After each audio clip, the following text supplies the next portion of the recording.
अब नेक्स्ट हमारी जो केस स्टडी है वो रिलेटेड है वर्ल्ड ट्रेड ऑर्गेनाइजेशन के साथ। किसके साथ रिलेटेड है? World trade organization. तो वर्ल्ड ट्रेड ऑर्गेनाइजेशन एक इंटरनेशनल ऑर्गेनाइजेशन है जो कि ग्लोबल स्केल के ऊपर इंटरनेशनल ट्रेड को रेगुलेट और प्रमोट करने का काम जो है वो करती है। बेसिकली वर्ल्ड ट्रेड ऑर्गेनाइजेशन जो है इंटरनेशनल ट्रेड के लिए रूल्स एंड रेगुलेशन बनाती है और ये भी देखती है कि जो कंट्रीज है उन रूल्स एंड रेगुलेशन को फॉलो करके जो है इंटरनेशनल ट्रेड जो है वो परफॉर्म करे, यानी कि गुड्स को सर्विसेज को एक्सचेंज करे, ताकि इंटरनेशनल ट्रेड को बढ़ावा जो है वो मिल सके, वो प्रमोट जो है वो हो सके। ठीक है, अब केस स्टडी को डिस्कस करते हैं। तो world trade organization is international organization established to regulate and facilitate global trade between nation. तो दो कंट्रीज के बीच में जो भी ग्लोबल ट्रेड हो रहा है उसको रेगुलेट और फैसिलिटेट करने का काम जो है वो डब्ल्यूटीओ करता है। Its primary function include administrative trade agreement. तो जो हमारे ट्रेड एग्रीमेंट्स होते हैं उनको एडमिनिस्ट्रेट यानी कि उनको मॉनिटर करने का काम। उसके बाद अगर कोई यहाँ पर ट्रेड नेगोशिएशन के लिए एक फॉरम प्रोवाइड करने का काम, ठीक है, और जो ट्रेड डिस्प्यूट्स है उनको सॉल्व करने का काम ये जो है डब्ल्यूटीओ करता है, जिनके बारे में हम डिटेल में आगे डिस्कस जो है वो करेंगे। WTO aims to promote free and fair trade ensuring that trade policies are transparent, predictable and non discriminationary. तो डब्ल्यूटीओ का एम है कि यहाँ पर फ्री और फेयर तरीके से यहाँ पे जो है वो ट्रेड किया जा सके और ट्रेड पॉलिसी इस तरीके से बनाई जाए कि वो ट्रांसपेरेंट हो, प्रेडिक्टेबल हो और कोऑर्डिनेशन के साथ जो है वो बनाई जाए। ओके, अब इससे रिलेटेड क्वेश्चंस को अगर हम डिस्कस करें तो पहला क्वेश्चन देखो क्या है, which of the statement is correct regarding the WTO. इसमें से कौन सी स्टेटमेंट जो है डब्ल्यूटीओ के रिगार्डिंग करेक्ट है? पहला, the journal agreement on tariffs and trade was signed by 23 Nations on October 30 1947 in Geneva. ठीक है, तो देखो डब्ल्यूटीओ जो है वो पहले नहीं बना था। डब्ल्यूटीओ जो है 1995 के अंदर बना था, पर डब्ल्यूटीओ से पहले गैट बना था जो कि यहाँ पर ग्लोबल ट्रेड को रेगुलेट और प्रमोट करने का काम जो है वो करता है। और यही जो गैट है वो आगे चलकर 1995 के अंदर वर्ल्ड ट्रेड ऑर्गेनाइजेशन जो है वो बन गया था। ठीक है, तो याद रखना है पहले गैट था जो कि 1947 में बना था, उसके बाद 1995 के अंदर इसी को कन्वर्ट करके वर्ल्ड ट्रेड ऑर्गेनाइजेशन बना दिया गया था। और इस समय लगभग 160 कंट्री जो है इसकी मेंबर्स है और इसका जो हेडक्वार्टर है वो जेनेवा में है। ठीक है, तो ये सभी के सभी स्टेटमेंट जो है डब्ल्यूटीओ के रिगार्डिंग करेक्ट है।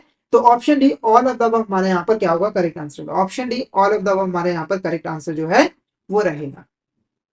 नेक्स्ट क्वेश्चन की बात करें, the world trade organization is an international organization established to regulate facilitate global trade between nation, which of this is the function of WTO. ठीक है, तो जैसे कि वर्ल्ड ट्रेड ऑर्गेनाइजेशन का काम तो आपको पता ही है कि वो ग्लोबल ट्रेड को रेगुलेट और फैसिलिटेट करते हैं। तो कौन कौन से फंक्शन उसे परफॉर्म करने पड़ते हैं? पहला, administrating the WTO trade agreement. ठीक है, तो देखो जो भी डब्ल्यूटीओ ट्रेड एग्रीमेंट्स हैं उनको एडमिनिस्टर करने का काम जो है वो डब्ल्यूटीओ करता है। जैसे एक मैनेजर होता है ना, वो देखता है कि सारा काम सही तरीके से हो रहा है कि नहीं, ऐसे ही जो एग्रीमेंट्स है उनको सही तरीके से परफॉर्म किया जा रहा है कि नहीं, उसको देखने का काम जो है वो डब्ल्यूटीओ करता है। Providing a forum for trade negotiation. तो जो डब्ल्यूटीओ है एक यहाँ पर फोरम प्रोवाइड करता है जहां पर जो कंट्रीज है वो आपस में बैठ के डिस्कस कर सकती हैं कि जो ट्रेड है वो कैसे करेंगे, यानी कि कितने उसकी टर्म एंड कंडीशन क्या होगी, ठीक है, कितना यहाँ पर प्राइस होगा, क्या क्वालिटीज होंगी, ये सारी चीजें जो है वो डिस्कस जो है वो कर सकते हैं। अगर किसी भी तरह का यहाँ पर डिस्प्यूट हो जाता है किसी कंट्री के बीच में तो उस डिस्प्यूट को हैंडल करने का काम जो है वो डब्ल्यू करता है और दोनों कंट्रीज की बातों को सुनता है और फैसला भी सुनाता है। Monitoring national trade policies. तो आप अगर आपकी कंट्री जो है डब्ल्यूटीओ की मेंबर है तो आपकी जो ट्रेड पॉलिसी है वो डब्ल्यूटीओ के अकॉर्डिंग होनी चाहिए।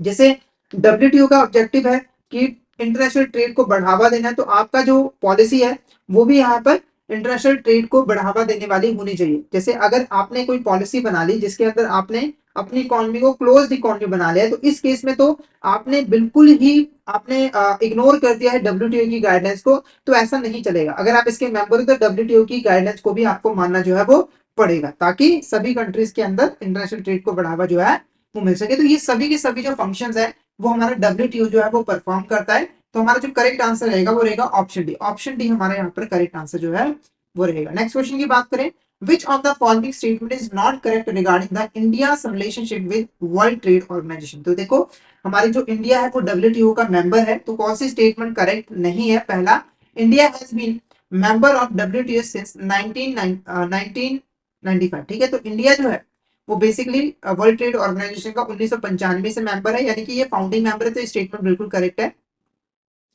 इसको थोड़ा सा करेक्ट कर लीजिए। इसमें से क्वेश्चन पूछा गया कि इसमें से कौन सी स्टेटमेंट जो है वो करेक्ट है। ठीक है, तो कंफ्यूज आपने नहीं होना है। India participated in the journal agreement on tariff and trade from July 1948 before the WTO is establish, यानी कि जो इंडिया है वो डब्ल्यूटीओ से पहले गैट का भी मेंबर था, ये भी स्टेटमेंट करेक्ट है। India introducing major provision such as reducing trade barriers, implementing trade related investment measures and trade related intellectual property right, तो ये भी स्टेटमेंट करेक्ट है। तो डब्ल्यूटीओ की प्रोविजंस को मानते हुए, उनके रूल्स को मानते हुए इंडिया ने अपनी फॉरेन पॉलिसी के अंदर कई सारी चेंजेस जो है यहाँ पर कर दिए थे। ठीक है, तो ऑल ऑफ द हमारे यहाँ पर करेक्ट आंसर रहेगा, ये सभी के सभी स्टेटमेंट जो है वो बिल्कुल करेक्ट है। नेक्स्ट क्वेश्चन की बात करें, WTO 12th ministerial meeting in Geneva, which concluded on June 7, 2020, related with following matters। ठीक है, तो यहाँ पे देखो अभी जो लेटेस्ट मीटिंग हुई है डब्ल्यूटीओ की, तो वो हुई थी 2022 के अंदर जिनेवा के अंदर, और इसके अंदर कई इंपॉर्टेंट मैटर्स पे डिस्कशन की गई थी, जैसे कि जो कर्टलेटिंग हार्मफुल फिशिंग सब्सिडीज है, यानी कि जो डेवलप्ड कंट्रीज है बहुत ज्यादा सब्सिडीज जो है अपने फार्मर्स को प्रोवाइड कर रही है जो फिशिंग करते हैं, तो इनको रिड्यूस करने पे बात की गई थी। Agreement of global food security पे यहाँ पर बात की गई थी कि ग्लोबल फूड सिक्योरिटी को हमें इंक्रीज करना है, और कोविड-19 वैक्सीन की प्रोडक्शन के ऊपर भी एग्रीमेंट जो है वो किया गया था। वैसे इतना ज्यादा रेलिवेंट नहीं है, फिर भी कई बार अचानक से पूछ लिया जाता है तो आपको पता होना चाहिए, तो ऑल ऑफ द हमारे यहाँ पर करेक्ट आंसर रहे। ओके,